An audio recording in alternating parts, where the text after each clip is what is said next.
एक बार लगेगा तो 7 पुश्तों तक चलेगा। वंडर सीमेंट, फर्क नजर आएगा। ओम नमः सिद्धेभ्यः। ओम नमः सिद्धेभ्यः। नमः श्री वर्धमानाय निर्धूत कलिलात्मने सालोकानां त्रिलोकानां यद विद्या दर्पणायते। अहिंसा परमो धर्म की, महावीर भगवान की। प्रातः स्मरणे परम पूजाचार्य गुरुवर श्री विद्यासागर जी मुनि महाराज की जय।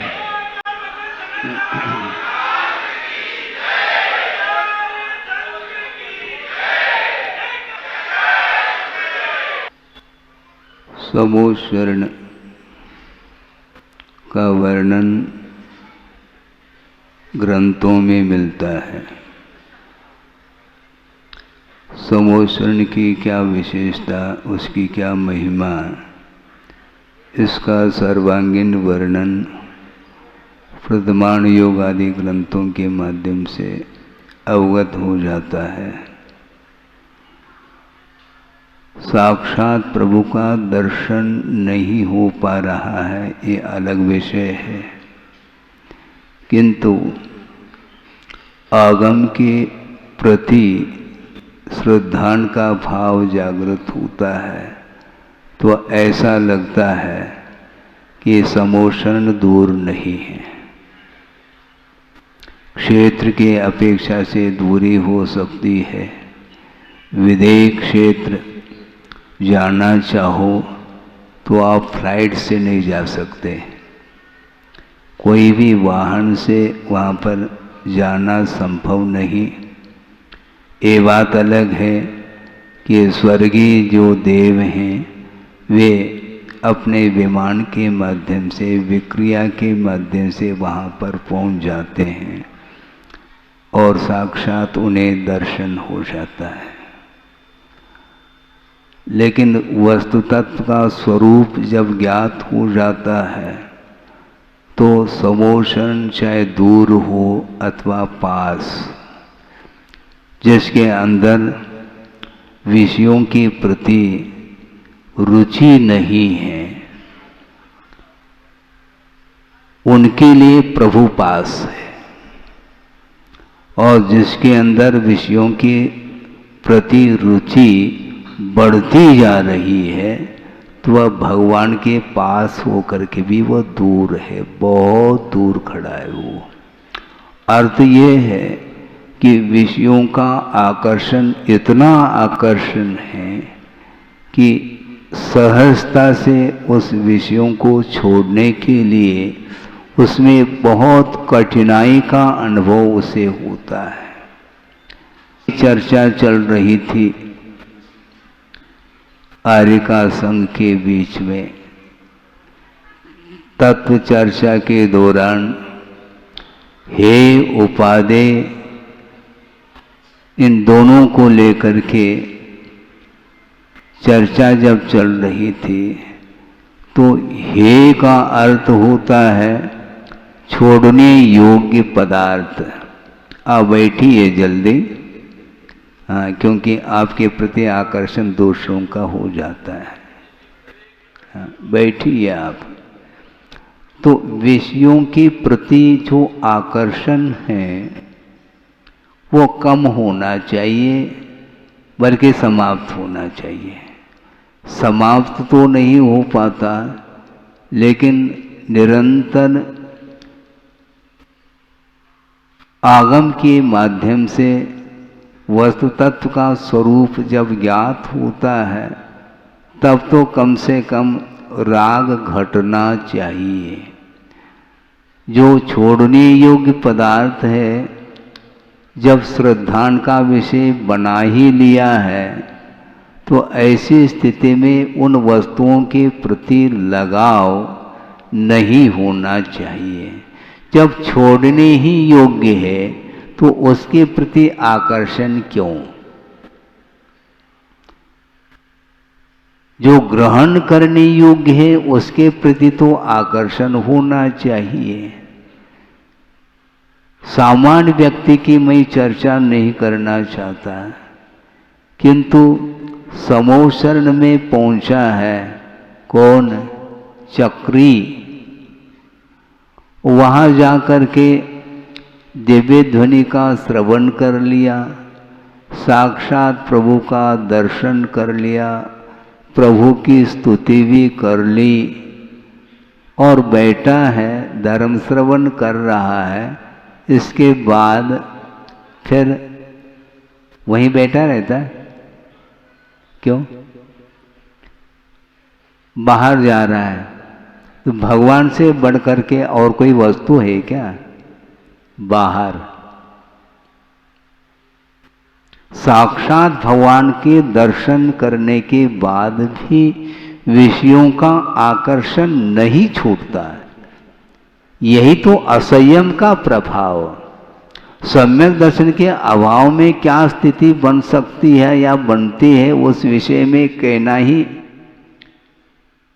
कठिन है। कहाँ तो क्षायिक सम्यक्त्व है, हे को हे, उपाधि को उपाधि के रूप में गाढ़ श्रद्धान हो गया, वह सम्यक दर्शन छूटेगा नहीं। क्षायिक सम्यक दृष्टि जो होता है उसका अधिकतम संसार में रहने का भव कितना है? तो 4 भव कहा है। भोग भूमि की दृष्टि से एक भव और बढ़ता है, अर्थात जिन्होंने मिथ्यात्व की भूमिका में, कोई यहाँ का मनुष्य है और उसने मनुष्यायु का बंद कर लिया और बाद में यदि सम्यक दर्शन प्राप्त करके यदि उसको क्षायिक बना लिया तो वह भोग भूमि का मनुष्य बनता है। तो वर्तमान का एक भव, एक भोग भूमि का भव, और भोग भूमि से सीधा देवगति को प्राप्त करता है, वो एक भव, और वहाँ से सीधा मनुष्य बन करके मुक्त होता है। इस प्रकार क्षायिक सम्यक दृष्टि का वह संसार में रहने का जो भव काल है, वह भव की विवक्षा में मात्र 4 भव है। इसके बाद भी उसका आकर्षण विषयों के प्रति छूट नहीं रहा है। भगवान के निकट पहुंचने के उपरांत भी श्रद्धान में प्रगाढ़ता आ गई।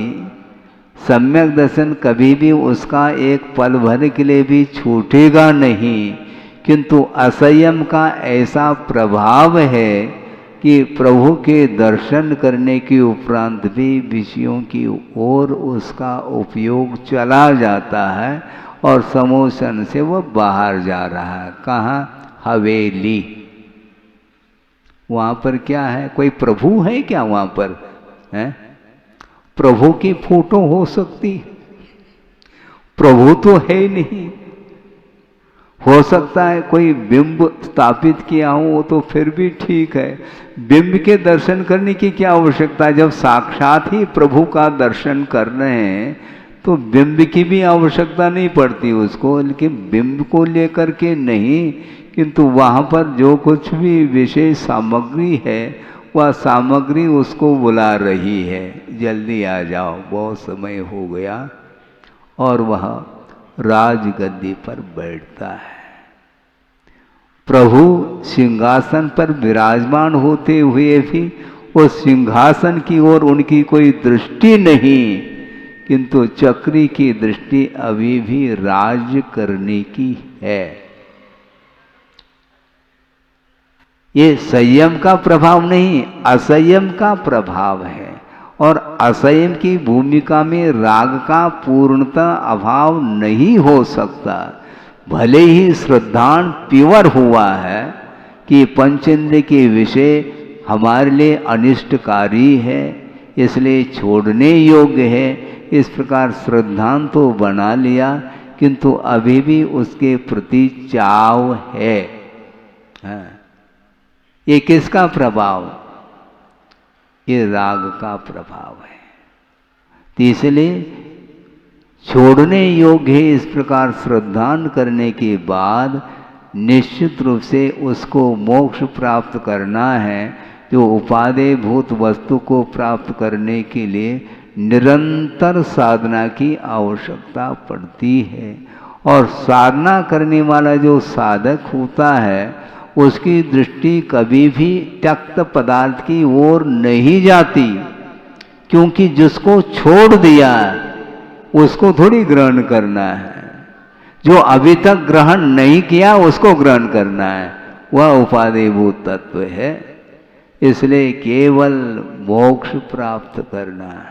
मोक्ष फल प्राप्त, ये आप लोग बोलते हैं कि नहीं, फलम। और अभी भी किस फल की इच्छा रखते हैं आप मुझे बोलो? क्या हर फल मोक्ष फल का उस ओर ध्यान जाता है? नहीं जाता। मोक्ष फल प्राप्त है। और समय ज़्यादा हो गया, हमारा दुकान खोलना है। वहाँ पर दुकान खोलने से आपको मुक्ति मिलेगी क्या? नहीं मिलती। लेकिन बोलना अलग है, किंतु वह ध्यान उसी ओर जाता है। श्रद्धान होते हुए भी राग को छोड़ने के लिए बहुत पुरुषार्थ करने की आवश्यकता है। अनंत संसार के लिए कारणभूत जो राग था उसको तो समाप्त कर लिया, जिसको अनंतानुबंधी कषाय बोलते हैं। इसके बाद भी जो अन्य जो कषाय हैं वह असंयम की भूमिका में वह सताती रहती है, चैन नहीं मिलता उसको। इसीलिए बार बार उपयोग उसी ओर जाता। इसलिए हमने चक्री का उदाहरण दिया। सोचो, विचार करो, उसको नियम से मुक्ति मिलेगी। चक्रवर्ती, ये बात अलग है, हुंडासर्पणी के दोष के कारण 2 चक्री अधोगति के पात्र बने हैं, एक शुभम चक्रवर्ती और एक ब्रह्मदत्त चक्रवर्ती। किंतु वैसे देखा जाए चक्रवर्ती या तो स्वर्ग जाता है अथवा मोक्ष जाता है, और कोई गति नहीं उसकी। तो इसीलिए ये सब कुछ बड़े बड़े पद मिलने के उपरांत भी, और जो बड़े बड़े पद मिलते हैं वो त्याग के फलस्वरूप मिलते हैं। जिसने पूर्व में विषयों का परित्याग किया था, उत्तम त्याग धर्म की आराधना की थी, उसके फलस्वरूप ये बड़े बड़े पद मिल रहे हैं। और ये बड़े बड़े पद मिलते ही यदि मुंह में पानी आने लग जाए फिर गाड़ी रुकेगी या तो गाड़ी रिवर्स होगी। इसलिए इन पदों के प्रति कोई लालसा नहीं होनी चाहिए, कोई आकर्षण नहीं होना चाहिए। यदि कोई पद है, शाश्वत पद है, तो मोक्ष पद। इसलिए मोक्ष पद को प्राप्त करने के लिए आराधना करनी चाहिए, चाहे वह श्रावक हो, चाहे वह श्रमण हो।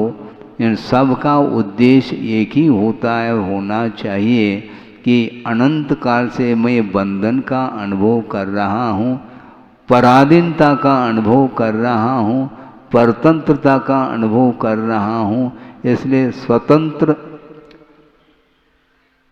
जो अवस्था है, स्वाधीनता, उसको प्राप्त करने के लिए ही देव गुरु शास्त्र की उपासना की जाती है। सोचो, विचार करो, संयम कितना दुर्लभ है, देश संयम की भी कितना दुर्लभ है। मनुष्य पर्याय में संयम को धारण करने के लिए अवसर प्राप्त होता है, देश संयम को धारण करने के लिए अवसर प्राप्त होता है, किंतु काल बहुत थोड़ा है। और असंयमी के लिए काल ज़्यादा, असंयमी के लिए काल बहुत ज़्यादा है। स्वर्गों में देखो सागरोपम आयु है, और वहाँ संयम की गंध तक नहीं आती। सौधर्मेंद्र हो अथवा कोई सामान्य देव हो, उनका जो जीवन है और सम्यक दर्शन के साथ व्यतीत होते हुए भी संयम का अनुपालन वहाँ पर नहीं कर सकते, क्योंकि संयम के अनुपालन करने के लिए जो वातावरण अपेक्षित है वहाँ पर नहीं है। महाराज, वहाँ पर क्या है? वहाँ पर कौन सी प्रतिकूलता? प्रतिकूलता नहीं, किंतु इतनी अनुकूलता है कि संयम को भूल जाएगा वो। प्रतिकूलता बिल्कुल नहीं, वहां पर मच्छर भी नहीं है, हाँ, वहां पर दास मच्छर है, वहां पर विकलेंद्री है ही नहीं, द्विंद्री तीन बिच्छू सर्प व्याघ्र आदि, वहां पर कोई भी वन्य पशु है ही नहीं। तो वहां पर शारीरिक कोई कष्ट नहीं, किंतु मानसिक जो सुख है, सुविधा है, विलासता है, वह विलासता की चरम सीमा के कारण वह संयम को भूल जाता है, संयम को अंगीकार नहीं कर सकता। इसलिए गुरुदेव का ये कहना है, ज़्यादा अनुकूलता की बात मत करो, क्योंकि अनुकूलता में भगवान को भी हम भूल जाते हैं। और थोड़ी सी प्रतिकूलता आ जाए, हे भगवान ऐसा कौन सा कर्म का उदय आ गया, तो उस समय भगवान को याद करता है। कष्ट में तो भगवान को याद करता है, और सुख की घड़ियों में भगवान को भूलता है। इसलिए ज़्यादा साता की आवश्यकता नहीं, और नीचे असाता की चरम सीमा है नरकों में, इसलिए भी वह संयम का अनुपालन नहीं कर सकता। इसलिए मनुष्य जीवन में मीडियम है, बैलेंस है, न ज़्यादा दुख है न ज़्यादा सुख है। इसलिए अरण सिद्ध करने के लिए बहुत अच्छी पर्याय है जो आप लोगों को मिली है, और आप लोगों ने जो अतीत में पुरुषार्थ किया होगा, साथ से पुण्य का संचय किया होगा, उसके फलस्वरूप देव गुरु शास्त्र का समागम मिल रहा है। इसलिए इस समागम को प्राप्त करते हुए अपने आप के कदम को पीछे नहीं हटाना, किंतु यथाशक्ति मोक्ष मार्ग की ओर कदम बढ़ाते हुए प्रभु की आराधना, गुरु की आराधना करते हुए यदि जीवन को व्यतीत करते हैं तो निश्चित रूप से बंधन से मुक्त हो सकते हैं। हो इस पवित्र भावना के साथ अहिंसा परमो धर्म की जय। बोधि समाधि परिणाम शुद्धि स्वात्मोपलब्धि शिव शोक सिद्धि चिंतामणिम चिंतित वस्तुदाने स्वावंद मानस्य ममास्तु दे। परम पूजा आचार्य गुरुवर श्री विद्यासागर जी मुनि महाराज की जय। ओम नमः शुद्धेभ्यः, ओम नमः शुद्धेभ्यः, ओम नमः शुद्धेभ्यः। मंगलम भगवान वीरो मंगलम गौतमो गणे मंगलम कुंद कुंदाद्यो जैन धर्मोस्तु मंगलम। सर्वमंगल मांगल्यम सर्वकल्याणकारकं प्रधानम सर्वधर्माणां जैनम जयतु शासनम। अहिंसा परमो धर्म की महावीर भगवान की प्रातः स्मरणीय परम पूजाचार्य गुरुवर श्री विद्यासागर जी मुनि महाराज की जय।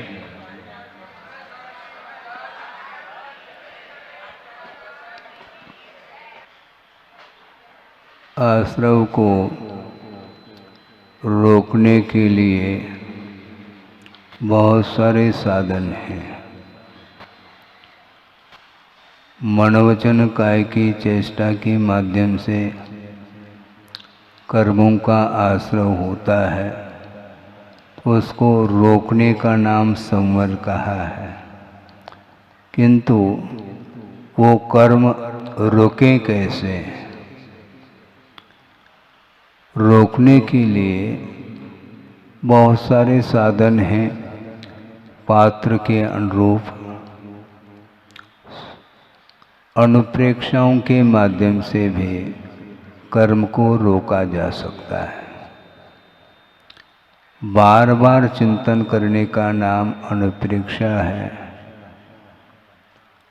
पुनः पुनः चिंतन उसी को किया जाता है। आप बहुत जल्दी विकल्प में आ सकते हैं, ऊब सकते हैं, तो ऊबने से काम नहीं चलने वाला। तत्व को बार बार दोहराया जाता है।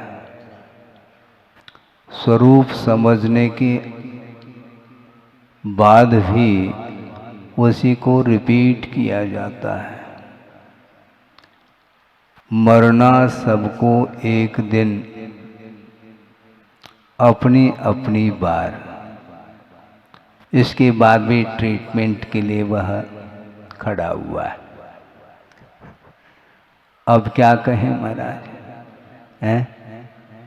अपनी अपनी बार भी कह रहा है और उपचार भी जारी है। उपचार का निषेध नहीं, किंतु मणि मंत्र तंत्र बहु होई, मरते न बचावे कोई, ये चढ़ाला में पंक्ति पढ़ते हैं। मरण से कोई भी बचा नहीं सकता। वह इंद्र भी आ जाए तो भी मरण से बचाने में वह असमर्थ सिद्ध होता है।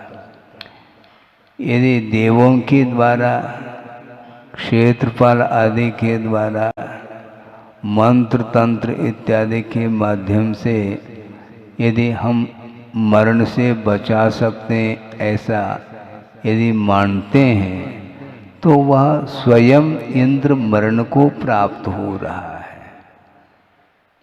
अपने आप के मरण से वह स्वयं बचा नहीं पा रहा है, फिर वह दूसरे को कैसे मरण से बचा सकता है? अपनी अपनी बात कहा है। आयु क्षयेन मरणम, आयु का जब क्षय हो जाता है तो निश्चित रूप से मरण अनिवार्य है। जब ये सिद्धांत है, बल्कि यह यथार्थ सत्य है, इसमें कोई भी अयथार्थता नहीं, यही भूतार्थ माना जाता है।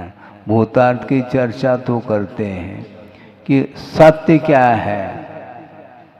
सत्य तो जो अविनश्वर है वह सत्य है, और जो पर्यायें हैं वे मिटती चली जाती हैं, यह भी यथार्थ सत्य है।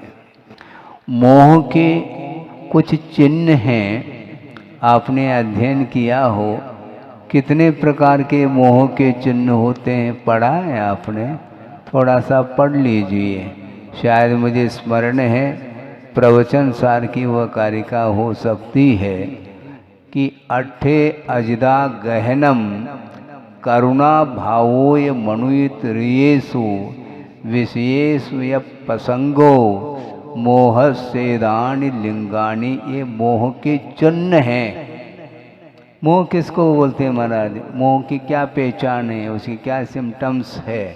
तो आचार्य कह रहे हैं कि अट्ठे अजदा गहनम, पदार्थ का अयथार्थ ग्रहण करना ही यह प्रथम मोह का चिन्ह है। जैसा पदार्थ का स्वरूप है, उस स्वरूप के अनुरूप उसको ग्रहण करते हैं तो मोह का अभाव हो सकता है, किंतु पदार्थ का जैसा स्वरूप नहीं है वैसा ग्रहण करना ये मोह के बिना बनता नहीं है। और मोह हमेशा यथार्थ स्वरूप से विपरीत ही पदार्थ को दर्शाता है, जिसका नाम मोह है। मुह्यते इति मोह, वो मोहित करता है। हाँ, यथार्थता का बोध बिना सम्यक दर्शन के संभव नहीं है। सम्यक दर्शन के अभाव में पदार्थ का यथार्थ ग्रहण नहीं होता, और सम्यक दर्शन होने के बावजूद भी पदार्थ का यथार्थ स्वरूप ज्ञात होने के बावजूद भी वह मोह को छोड़ नहीं पाता, क्योंकि श्रद्धान का विषय मात्र बना है। आचरण के अपेक्षा से वह अभी भी कोसों दूर खड़ा है। श्रद्धान मात्र है कि वस्तु नश्वर है, इसके बाद भी उसकी सुरक्षा का भाव रखता है। इसलिए कहा जा रहा है, जब आयु कर्म के आधार से आपका जब जीवन चल रहा है, जितने भी प्राण हैं वो उन सभी प्राणों का यदि कोई राजा है तो वह आयु है। आयु समाप्त हुआ एक समय के लिए भी वह टिक नहीं पाएगा उस पर्याय में, दूसरे पर्याय को वह प्राप्त कर लेता है। ये सिद्धांत है। जब अपनी बात कहा है तो फिर मरण से भीति क्यों होती है? श्रद्धान भी यथार्थ है और फिर भी मरण से डर रहा है। ये सब क्या है बोलो? मरण से भीति क्यों? जब श्रद्धान हो चुका है तो फिर बाद में भीति नहीं होनी चाहिए कायदे से देखा जाए। किंतु सराग सम्यक दृष्टि वह हमेशा वीतराग भाव से वंचित रहता है। इसलिए सराग दशा में शरीर के प्रति राग विद्यमान रहता है। इसका अर्थ है सराग सम्यक दृष्टि का अर्थ क्या है? सम्यक दर्शन तो है किंतु वह राग सहित है। किसके प्रति राग? पर वस्तु के प्रति राग होता है। उसमें भी निकटवर्ती जो पदार्थ है वह शरीर है और शरीर के प्रति जिसका मोह समाप्त हो गया उसको मृत्यु से भीति नहीं, प्रतिकार का वह भाव नहीं करता, क्योंकि यथार्थ बोध हो चुका है। हम हमारे उपचार से, हमारे बचाने से वह बच नहीं पाएगा, क्योंकि आयु कर्म का अंत आ चुका है। अकाल मरण से बचाया जा सकता है किंतु सकाल मरण से किसी को अभी तक न बचा पाए, न बचाने की कोई उम्मीद है। तो ऐसे स्थिति में न मे मृत्यु कुतो भीति, मेरा मरण ही संभव नहीं, यानी जीव का कभी भी मरण नहीं होता, फिर भीति किस बात को लेकर के होती है? यह सर्प है, अजगर है, व्याघ्र हैं और भी जो हिंसक पशु हैं, उनसे भीति क्यों होती है? उनसे भीति इसलिए होती है क्योंकि जिसको मरण से भीति है उसी को उन जीवों से भय उत्पन्न होता है। एक छोटा सा बालक है, उसे ज्ञात नहीं है कि सर्प क्या वस्तु है, वह हाथ से उठा रहा है उसको, वो खेल रहा है उसके साथ, उसकी बुद्धि काम नहीं कर रही है कि यह काटेगा तो मरण को प्राप्त हो जाएंगे। उसे ये ज्ञात नहीं कि मरण क्या वस्तु है और जीवन क्या वस्तु है, इससे वह परिचित नहीं है। इसलिए उसके अंदर कोई भी डर नहीं, वह खिलौना समझ करके उसके साथ वह खेलता रहता है। और मान लो माँ ने देख लिया, तत्काल दौड़ करके उससे छुड़ाती है। सोचो वो क्यों भाग करके आ रही है, उसको भीति है माँ को, मतलब भीति का ज्ञान हो गया जिसे, उसी को भीति होती है। घर में किसी का अवसान हुआ है, सारे परिवार के लोग जो है शोक मग्न हैं, इसके उपरांत भी वह नवजात शिशु, उसको कोई भी उसका प्रभाव नहीं पड़ता। अभी भी शव विद्यमान है घर में और सारे जो है ना शोकाकुल है, किंतु उसे ज्ञात नहीं छोटे शिशु को कि मरण क्या होता है। शव के सामने भी बिठा दो उसको उस शव से कोई भीति नहीं है। वस्तुतः द्रव्यादि निमित्त वशात, इसीलिए कहा है कर्मणा फल प्राप्ति उदय, वह उसके लिए द्रव्य नहीं, क्षेत्र नहीं, वह काल नहीं है। क्योंकि नो कर्म का जब तक ज्ञान नहीं होता, बोध नहीं होता, तब तक वह हमारे लिए यह अहितकारी अनिष्टकारी है, ये हितकारी है, ये इष्ट है, इसका बोध उसे नहीं हो पाता। और बोध होने के उपरांत भीति उत्पन्न होती है। जब अपनी अपनी बार आप कह रहे हो, फिर भीति क्यों उत्पन्न होती है? जिजीविषा, जीने की इच्छा क्यों बनी रहती है? जब मरना निश्चित है, अनिवार्य है, तो आने दो मरण, देख लेंगे उसको। ऐसा नहीं होता, बहुत कठिन होता है। कहना सरल है, श्रद्धान फिर भी होना ये अलग विषय है, किंतु प्रैक्टिकल वो उसमें फेल हो जाता है। और इसी को बोलते हैं सराग दशा। राग के साथ श्रद्धान है, इसलिए वह भीति उसको होती है। और जिस समय वैराग्य उत्पन्न हो जाता है, फिर उसको कोई भी भीति नहीं होती, और वह बुद्धिपूर्वक जहाँ पर हिंस्र वन्य पशु हैं वहाँ पर जाकर के साधना करने के लिए वह कटिबद्ध हो जाता है। एक क्षण वह है जिस क्षण में उन्हीं वस्तुओं से वह डर रहा था, भयभीत था, अपनी रक्षा की बात करता था, अब अपनी रक्षा की बात नहीं, आत्मा की रक्षा करो। और आत्मा की रक्षा कैसे करेंगे? राग द्वेष मोह से आत्मा की रक्षा करोगे तो आपको अविनश्वर सुख का लाभ हो सकता है। आत्मा की रक्षा करो, गोपनम इति गुप्ति, जिसके माध्यम से आत्मा की रक्षा होती है उसका नाम गुप्ति कहा है आचार्यों ने। इसलिए डरो नहीं तो यहीं डरे रहोगे। डरना नहीं चाहिए, पर वस्तु से हमेशा भीति उत्पन्न होती है। इसका अर्थ पदार्थ का ज्ञान होने के उपरांत भी उसकी दृष्टि द्रव्य की ओर नहीं जा रही है। किसकी ओर जा रही?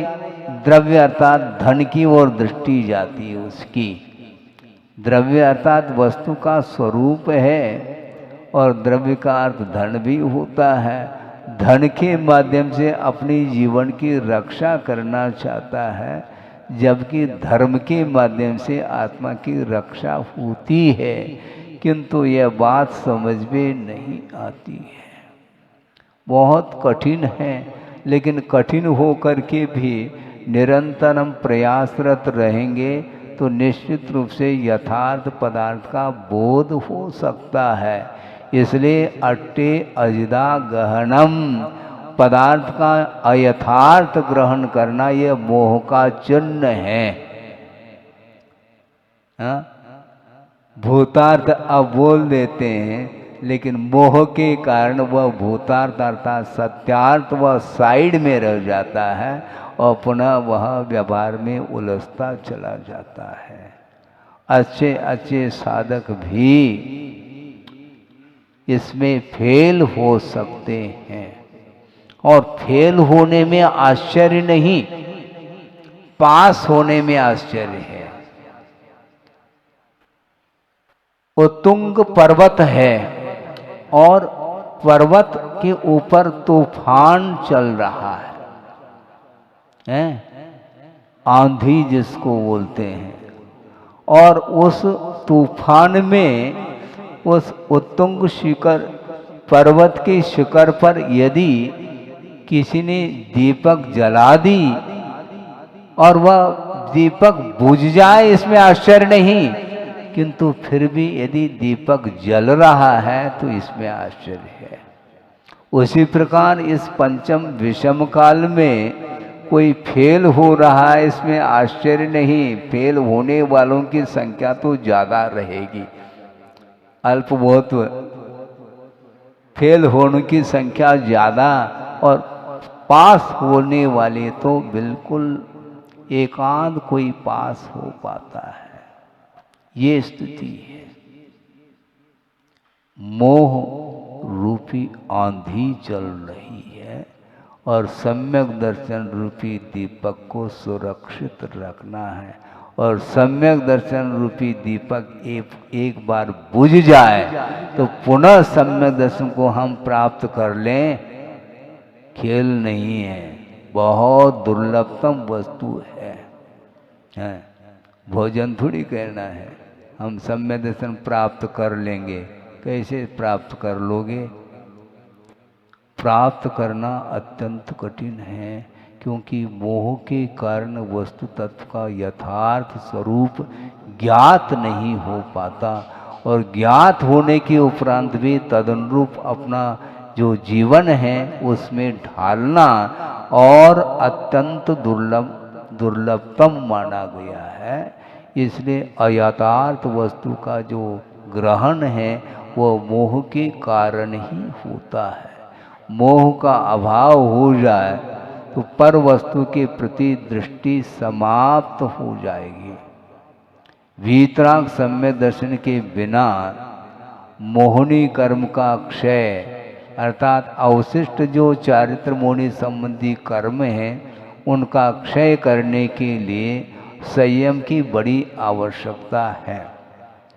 ये बहुत अच्छा मैं विषय दे रहा हूँ, वह ये है कि दर्शन मोहनी की क्षपणा के लिए केवली और श्रुत केवली का पादमूल अनिवार्य माना है, किंतु चारित्र मोहनी की क्षपणा के लिए केवली श्रुत केवली की कोई आवश्यकता नहीं, वैराग्य की आवश्यकता है। और वैराग्य हो जाएगा तो वह समोचरण से भी बाहर जाकर के सुदूर एकांत में जाकर के वह ध्यान लगाता है तो केवल ज्ञान को प्राप्त कर लेता है। ये वीतराग सम्यक दर्शन में ही ये क्षमता है। संपूर्ण रूप से मोह का क्षय जो होगा वह वीतराग चारित्र के द्वारा, वीतराग सम्यक दर्शन के द्वारा ही संभव है।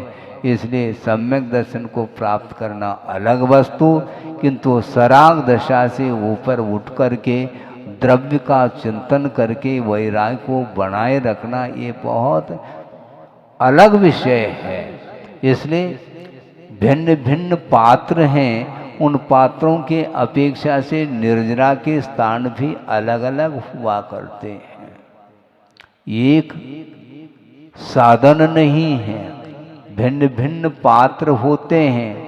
मिथ्या दृष्टि की जो सामान्य निर्जरा होती है उससे असंख्यात गुणी निर्जरा अर्थात जो सम्यक दर्शन के सम्मुख जो मिथ्या दृष्टि है, जो अंतर्मूर्त के उपरांत जिसे सम्यक दर्शन उत्पन्न होना है, तो उस मिथ्या दृष्टि की जो निर्जरा सामान्य रूप से हो रही है उससे असंख्यात कर्मों की निर्जरा सम्यक दर्शन उत्पन्न होने के प्रथम समय में होती है।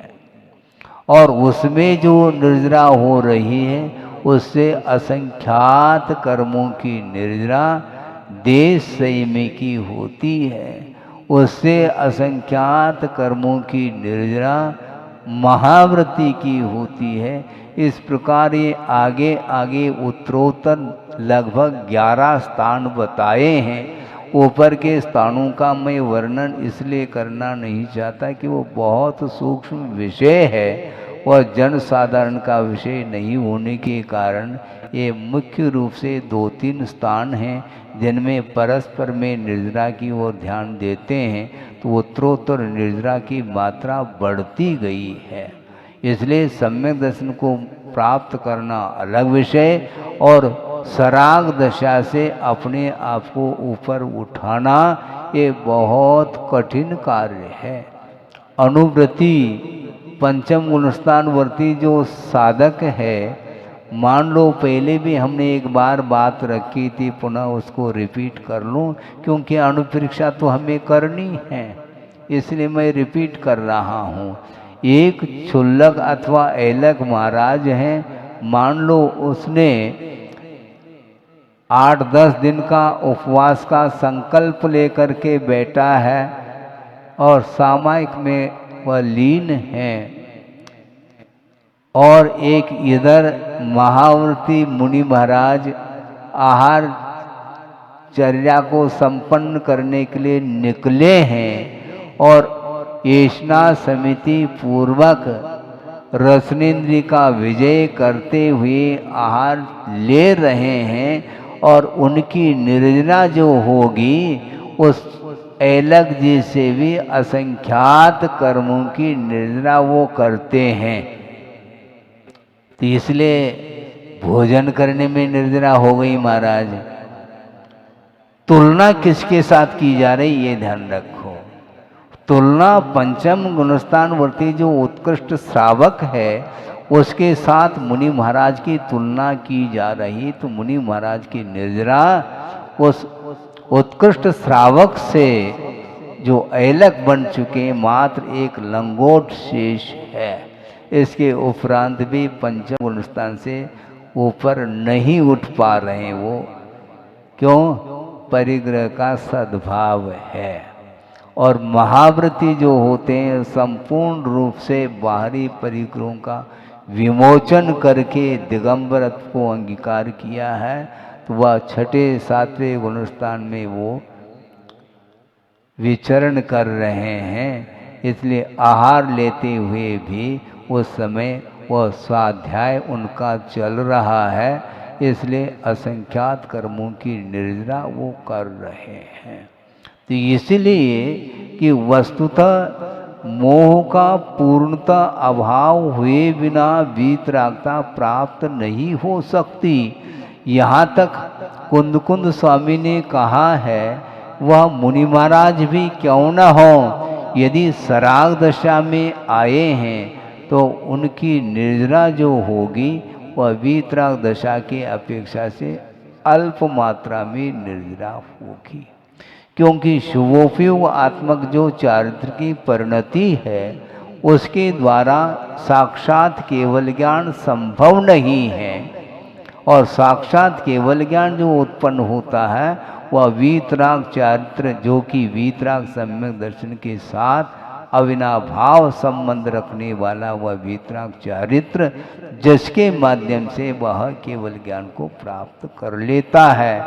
समो शरण में प्रभु विराजमान हैं और उनके चरणों में गणधर परमेष्टि विराजमान हैं और वो भगवान की स्तुति भगवान की वंदना कर रहे हैं और भगवान के द्वारा जो दिव्य ध्वनि खिरी गई है उसका आलम्बन लेकर के उपदेश देने में तत्पर हैं। इसके उपरांत भी गणधर परमेष्टि ही कह रहे हैं कि उपदेश देते समय वंदना करते समय स्तुति आदि जो शुभोपयोगात्मक जो प्रवृत्ति है चारित्र की प्रवृत्ति उसके साथ केवल ज्ञान संभव नहीं है।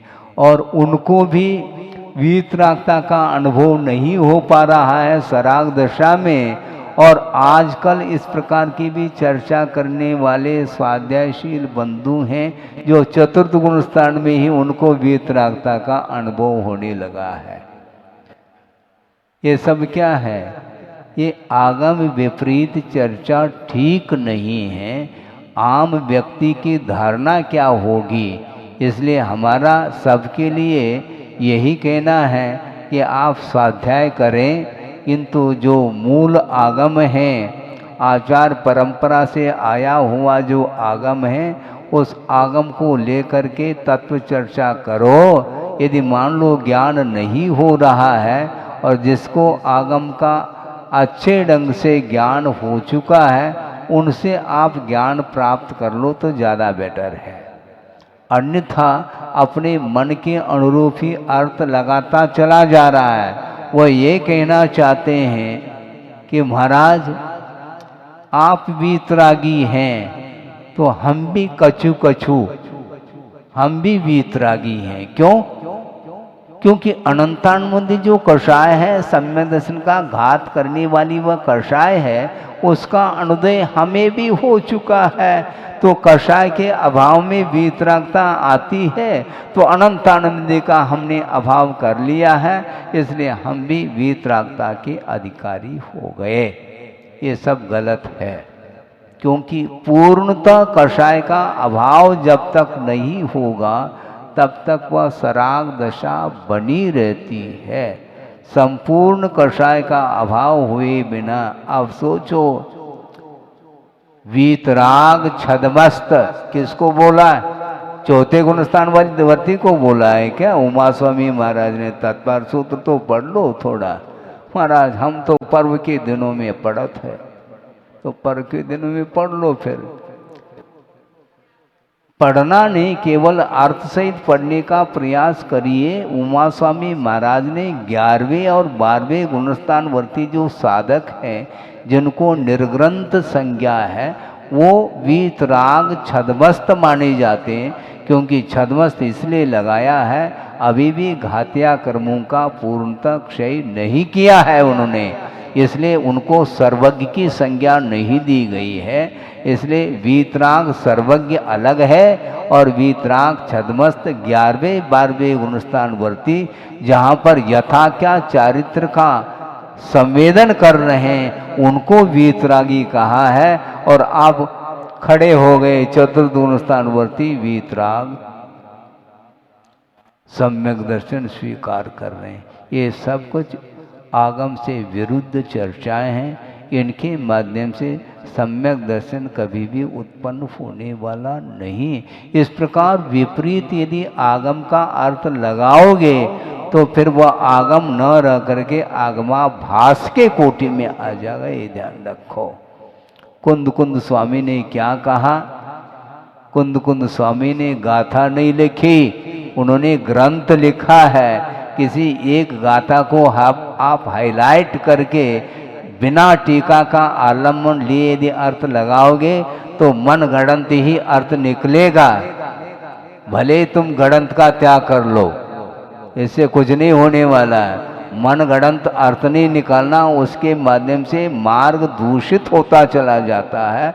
मार्ग को सुरक्षित रखिए। आप यदि चारित्र के क्षेत्र में आगे बढ़ पाओ तो ठीक, नहीं बढ़ पाओ तो हमें कोई भी विकल्प नहीं है, किंतु मोक्ष मार्ग का यथार्थ स्वरूप का विश्लेषण होना चाहिए। नहीं है तो एक बार मार्ग दूषित होगा तो कईयों का अहित हो जाएगा और उसका श्रेय तुम्हें जाएगा। इसलिए जो स्वाध्याय करते हैं और कराते हैं, उन्हें ध्यान में रखना चाहिए कि कुंद कुंद देव क्या कहना चाहते हैं।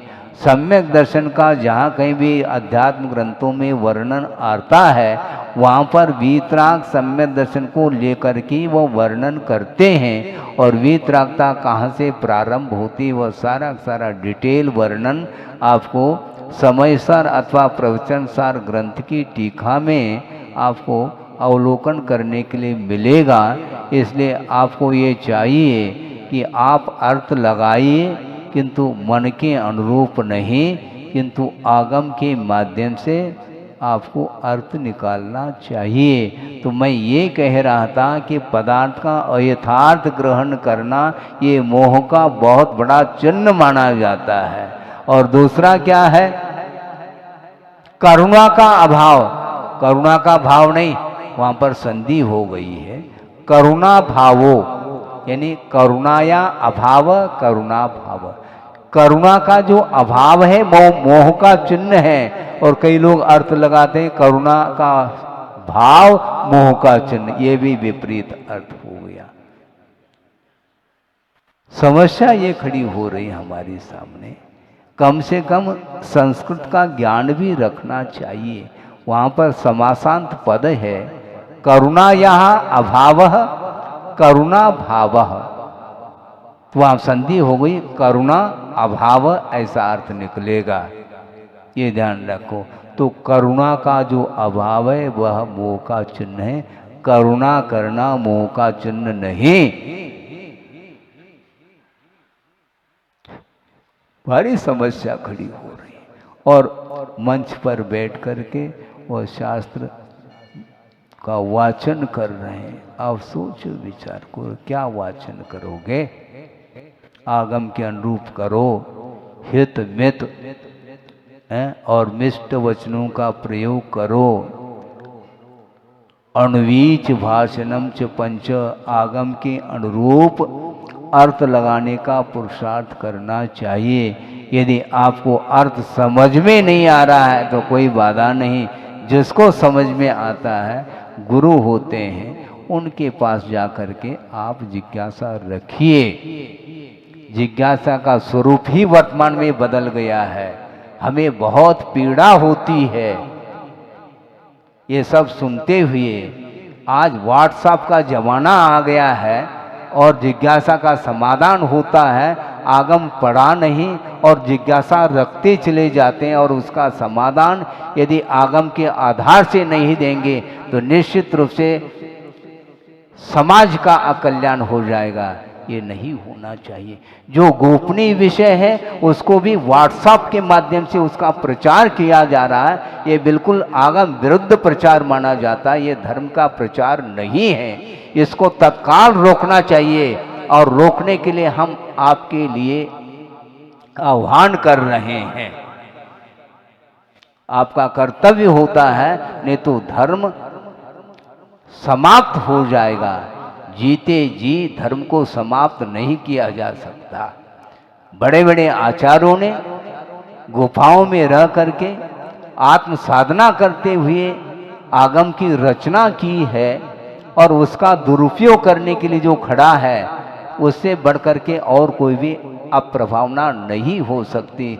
गुरुदेव का भी यही कहना था। आचार्य ज्ञान सागर जी महाराज ने कहा था, और गुरुदेव ने ये सुनाया था कि तुम प्रभावना नहीं कर सको तो कोई बाधा नहीं, किंतु तुम्हारे निमित्त से अप्रभावना नहीं होनी चाहिए। यही प्रभावना है। इसमें जोश के साथ कहा जा सकता है, क्योंकि आगम की रक्षा अथवा मार्ग की रक्षा नहीं हो सकती है, और ये आज बहुत आवश्यक है। जगह जगह मीडिया के माध्यम से जो गोपनीय जो विषय है उसको सड़क पर लाया जा रहा है, और आप आंख मेज करके बैठे हैं। ये ठीक नहीं। आपका परम कर्तव्य है, दायित्व है आपका। मात्र श्रवण कह सकता है, उसकी कहने की सीमा हो सकती है, एक मर्यादा है, किंतु आप सब कुछ अपने योग्यता के अनुरूप जो अप्रभावना हो रही है उसको रोकने के लिए आपको कटिबद्ध होना चाहिए। इस प्रकार गुरुदेव की आज्ञा है, ये ध्यान रखो। गुरुदेव आज्ञा दे करके गए हैं, उपदेश भी दे करके गए हैं। उन्होंने जो जो संकेत दिए हैं उनका अनुपालन हमें अक्षरशः करना है। कोई करता है तो ठीक, नहीं करता है तो हम उसके जिम्मेदार नहीं, लेकिन आप लोग जिम्मेदार हैं। मैं कहाँ तक कह सकता हूँ, कहने की सीमा होती। हमें विवाद नहीं करना, किंतु सच्चे देवगुरु शास्त्र इसको सुरक्षित रखना चाहिए। मार्ग सुरक्षित रहता है। मार्ग का अच्छे ढंग से आप अध्ययन करिए। करुणा का जो अभाव है मोह का चिन्ह माना जाता है, और उपदेश में ये दिया जा रहा है कि करुणा का अभाव मोह का चिन्ह। ये गलत बात है, ऐसा संभव नहीं, क्योंकि प्रशम सम्यक अनुकंपा ये सारे सम्यक दर्शन के अंग हैं, और अनुकंपा का अभाव हो जाएगा तो ऐसी स्थिति में दया धर्म का ही अभाव हो जाएगा। इसलिए अहिंसा धर्म की आराधना करने वाले आप लोग सभी हैं। अहिंसा यह विश्व धर्म है। इसकी रक्षा करने के लिए आगम के अनुरूप ही हमें यथा योग शक्ति के अनुरूप आचरण भी करना है, और सही सही ज्ञान हमें आगम के माध्यम से और गुरुओं के उपदेश के माध्यम से ही मिल सकता है। और एक और मोह का चिन्ह वह यह है, विषयेषु प्रसंगः, विषयों में अति प्रसंग जिसको बोलते हैं वह मोह का चिन्ह माना जाता है। विषयों के प्रति जो आसक्ति का भाव है वह भी एक मोह का चिन्ह। इसके माध्यम से वह संसारी प्राणी अधोगति का पात्र बनता है। इसलिए विषयों के प्रति रुझान कम होना चाहिए। हाँ, आसक्ति को कम करिए। धीरे धीरे धीरे आप धर्म की आराधना करना चाहो तो विषयों के प्रति जो आशा है उसको कम करने का प्रयास करेंगे तो तीनों प्रकार के जो मोह के चिन्ह हैं उससे हम अपने आप को ऊपर उठा सकेंगे और धर्म की प्रभावना में अपना योगदान दे सकेंगे। इसलिए समाज से हम अपेक्षा रखते हैं कि आप लोग रात दिन एक करके धर्म की रक्षा करने के लिए आपको आगे आना है, ये ध्यान रखो। केवल ताली बजाने से हम प्रसन्न नहीं होंगे, ये ध्यान रखो। ये वर्तमान में जो कुछ भी वातावरण निर्मित होता चला जा रहा है, इसको रोकने के लिए आपको आह्वान करना पड़ेगा। ये गुरुदेव कह करके गए हैं, 2 साल हुए नहीं और वर्तमान में न जाने क्या हो गया संसार को कि वह अपनी मर्यादा को लांघ करके वह इस प्रकार विपरीत प्रचार प्रसार आदि करने में लगा हुआ है। इसको रोकना ही वस्तुतः धर्म की रक्षा है और इस धर्म की रक्षा करने में जो योगदान देता है उसके लिए भवांतर में भी उसकी रक्षा धर्म करेगी, ये ध्यान रखो। धर्म की रक्षा जो करता है उसकी रक्षा धर्म के द्वारा होने वाली है, मात्र धन के माध्यम से नहीं हो सकती। अहिंसा परमो धर्म की जय। बोधि समाधि परिणाम शुद्धि स्वात्मोपलब्धि शिव शोक सिद्धि चिंतामणिम चिंतित वस्तुदाने त्वाम वंदमानस्य ममास्तु देवी। इस कार्यक्रम के पुण्यार्जक थे घर की लंबी इनिंग चाहिए, वंडर सीमेंट लगाइए। वंडर सीमेंट, फर्क नजर आएगा।